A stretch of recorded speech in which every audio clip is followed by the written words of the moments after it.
শনিবার আগরতলা শহীদ ভগৎ সিং যুব আবাসে আইপিএফটি দলের মহিলা শাখা আইডব্লিউএফটির এক দিবসীয় ত্রিবার্ষিক সম্মেলন অনুষ্ঠিত হয়।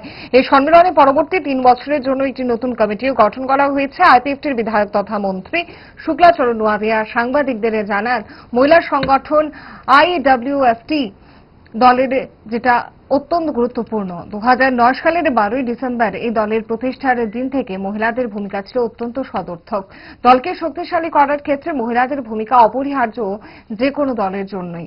গত 3-4 বছর ধরে এই মহিলা সংগঠন অনেকটা দুর্বল ছিল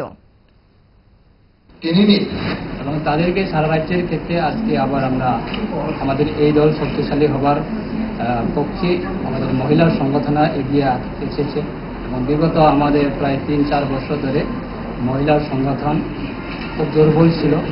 আজকে সারা রাজ্যের প্রান্ত থেকে প্রত্যেকটা বিভাগীয় কমিটি থেকে এসেছে এবং আজকে তাদের এই একদিনব্যাপী সম্মেলন আমরা আশা রাখছি খুব সুন্দরভাবে সম্পূর্ণ হবে এবং এই সম্মেলনের মাধ্যমে তারা আগামী দিনে আমাদের দলের শক্তিশালী হওয়ার ক্ষেত্রে অবশ্যই তারা দায়িত্ব নিয়ে তারা কাজ করবে এবং আশা রাখছি মহিলা সংগঠন যে কোনো দলের যে কোনো পার্টি দলের একটা অত্যন্ত গুরুত্বপূর্ণ মহিলা সংগঠন, কারণ মহিলা সংগঠন যে কোনো ধরনের আন্দোলন যদি সামিল হয় সেই দল অবশ্যই শক্তিশালী হয়।